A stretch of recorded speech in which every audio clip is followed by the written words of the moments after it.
Hello and welcome to this webinar on utilising the Triaster process library for GDPR with Paul Elson-Vining, GasQ certified GDPR practitioner. The 25th of May 2018 has come and gone, and we're now in the brave new world of the GDPR. Many data subjects have now found their voice and are choosing to exercise those rights. And as a reminder, here are the rights. The right to be informed, the right of access, the right to rectification, the right to erasure, the right to restrict processing, the right to data portability, the right to object, and rights in relation to automated decision making and profiling. Now, if we look at the fundamental rights of the data subject, we can use the Triaster platform to help inform data controllers and indeed data processors where their data is, who is responsible for it, and which systems are affected. We'll look at 4 of the 6 principles today.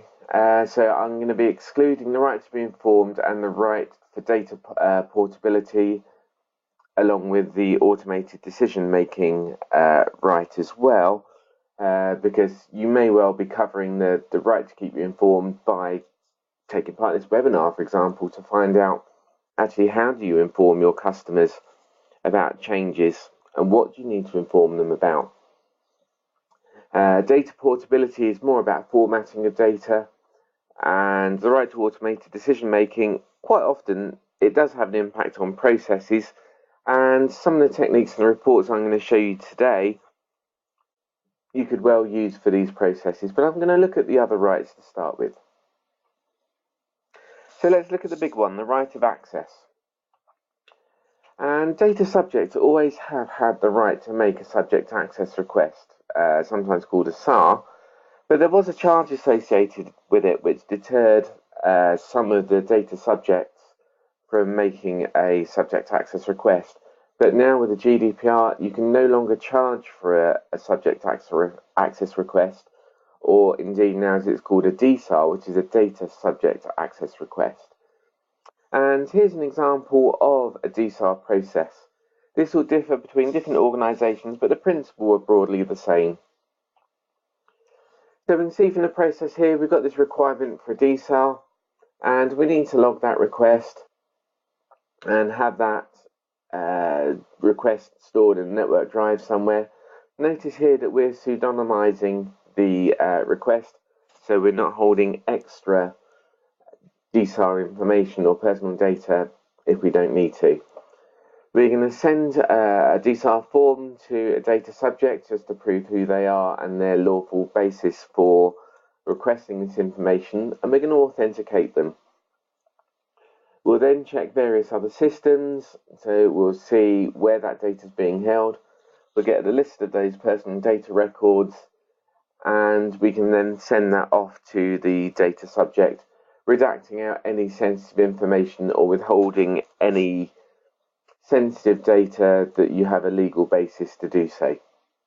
And also you need to make sure you update your log, because they need to be submitted in a timely manner, which is now within 40 days. So how can we help with DSARs? What reports can we run from the library?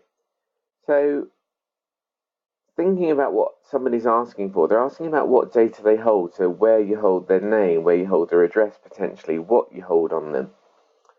And using this simple report, I'm aware it's quite small on here. I will give you a demonstration with the live system a bit later on, which will be a bit bigger so you can see it. But we can actually now start to see some of the processes down the left-hand side which are affected, the activities where this data is being held.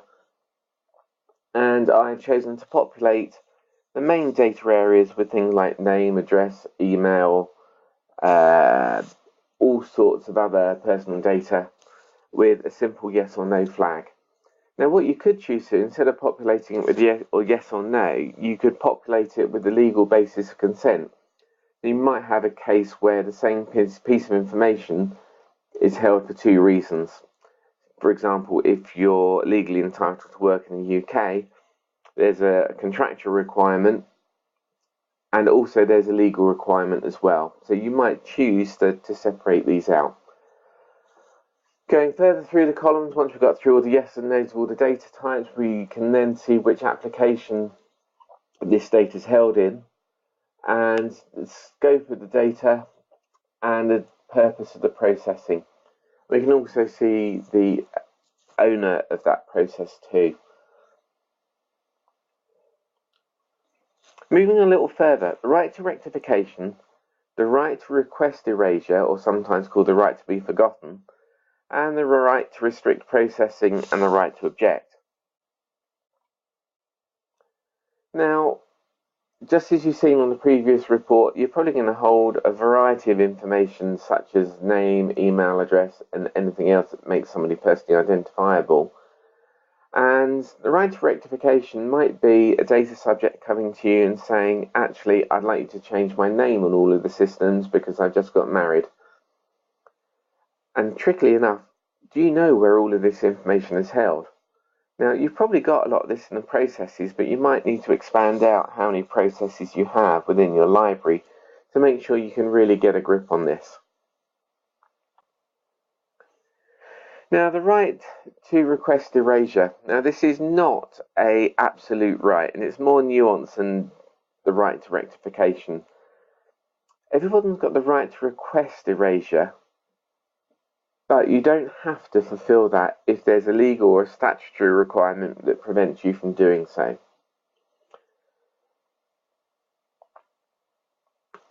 Just like the right to rectification, the same reports can be used to identify where data resides.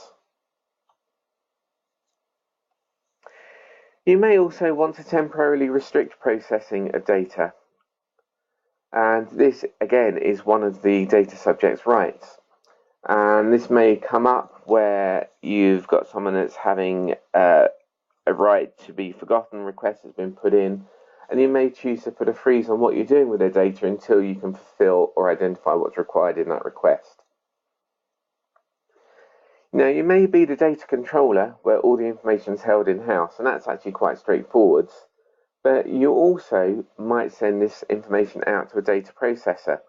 A good example of this is where you might have a payroll, or if you submit data out to people like HMRC. This report's useful to see where that data is and how it's moved around. So as you can see on the left-hand side, a little bit clearer on this map, that you've got the process, the activity, and we've got this handling status of if you're the data processor and the controller, or merely just the processor. Where's that information held, the legal basis for that information, and what application is it in. So the right to object is most likely going to apply to marketing information, and again we can use the same reports that we've already seen, and we can filter this information in the same way to get a different outcome. In the following example, I filtered this on a report to show email addresses used in a CRM system called HubSpot. And as you can see, it's filtered down the records down to simply 6 activities. Data breaches. This is everybody's worst nightmare. And what systems were affected, and what data do those systems contain, and what's the effect on the data subject? Now here's a high-level process for a data breach, and I'm aware there's an awful lot more detail that goes into identifying data breaches and some of the investigations, but it just gives you a high-level idea. So we have this data breach that's occurred, and we need to check the sensitivity of that data and the volume of the loss. Once we've identified that, depending on the severity, we'll need to advise the data subject of the loss within 36 hours, and if it's serious enough, we'll then need to inform the Information Commissioner's Office with the details of what's happened. This information must be provided to the ICO within 72 hours of discovery.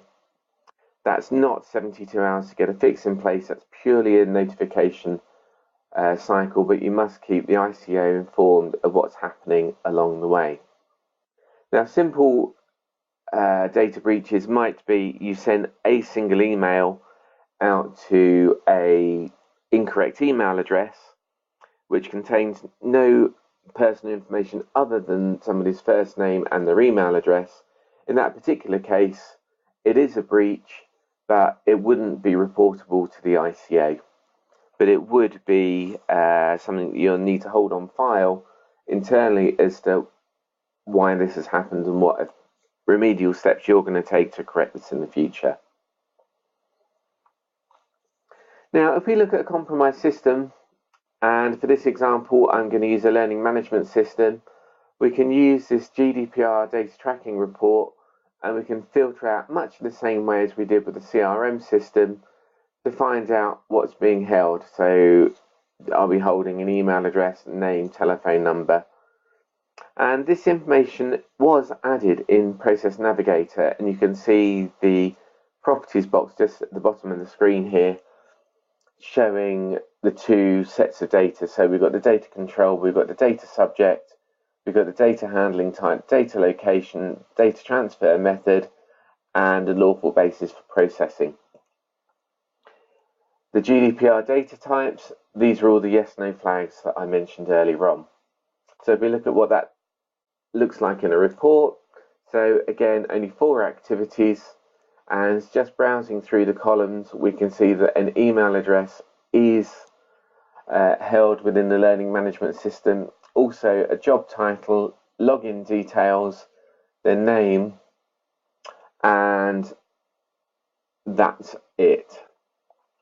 So with this information now, we can make a decision on, do we need to inform the ICO and do we need to inform the data subjects? Now, there's alternative ways of getting data from process maps. If you don't have access to the Process Library's reporting engine, you can also extract the information out from Data Manager.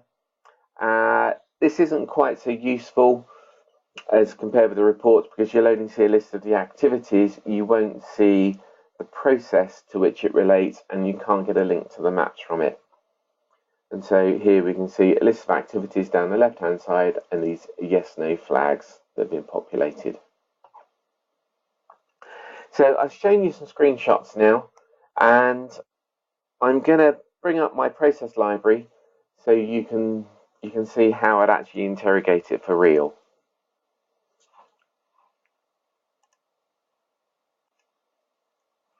Now here's my process library, and you can see it's broken down by business functions, very similar to all of your standard process libraries out there. But where we're going to go now is we're going to go to the Reports tab. And within the reports, we're going to take a look at the GDPR data compliance section. And here I'm going to look at the data usage. This is the one with all of the yes/no columns. The report does take a few seconds to load because it's searching through all the data which sits behind the maps through the catalogue file. And here I can see a list of everything. If I scroll over to the right hand side, I can go through and see the application, and if I take the example of the learning management system, in this case it's called Litmus, just typing it into the search box at the top, I get my filtered results. And you can see actually there's only one process that's affected, but it's all 4 activities which handle things like email addresses. And if I click on the link box here, this will take me off into the process map. And looking at the process map, if I click on each individual activity, I can pull up the data again from the library, and here's my GDPR data control section, so I can see the employee, the data controller, the data location, the transit method, and all of our GDPR data types. Coming back to my report again, if I look at the data control, And what I can do here is I can actually group this report not only by the data subject as I've done here. As you can see, I've got data subject is the employee. If I minimize that down, I can see where it's either the employee or a customer. And if I minimize that group, I can see where we've got a customer as well. But you can subgroup by any number of columns. So if I want to look at the lawful basis for processing as a secondary, here's employee, and here's it grouped by lawful basis being contractual. It's quite a bit. So 55 activities there, and here's my legal obligation lawful basis as well.